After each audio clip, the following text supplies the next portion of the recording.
اور یہ بھی کہا جاتا ہے کہ ہر چیز کی تکرار سے انسان بور ہو جاتا ہے، الا الصلاۃ علی محمد و آل محمد، سوائے اس کے کہ درود ایسی عبادت ہے جس کی تکرار سے انسان کبھی بھی بور نہیں ہوتا۔ درود بھیجیے محمد علیہ۔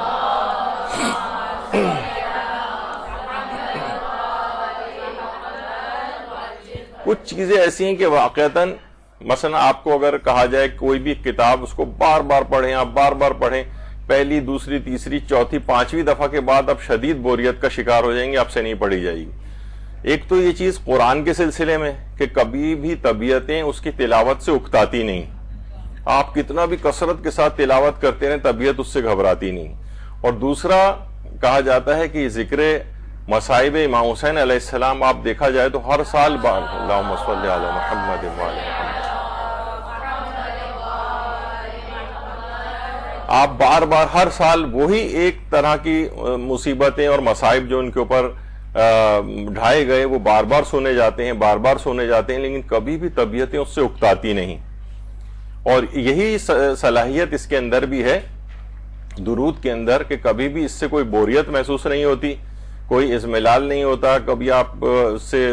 تکان فیل نہیں کرتی ہیں۔ تو اس کی وجہ یہی ہے کہ ایک ایسی عبادت ہے کہ جس سے کبھی بھی انسان بور نہیں ہوتا ہے۔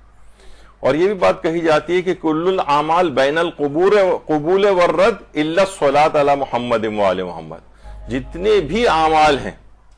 وہ قبولیت کا امکان بھی اس میں ہوتا ہے، رد کا امکان بھی ہوتا ہے۔ مثلا آپ نماز پڑھتی ہیں، آپ روزے رکھتی ہیں، انسان حج کر کے آتا ہے، خمس دیتا ہے، ممکن ہے اس میں کوئی غیر الہی نیتیں آ جائیں، ممکن ہے کوئی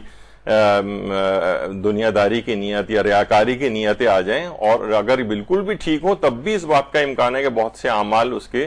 ثواب کو غارت کر دیتے ہیں، ثواب کو ختم کر دیتے ہیں، نمازیں قبولیت سے رہ جاتی ہیں۔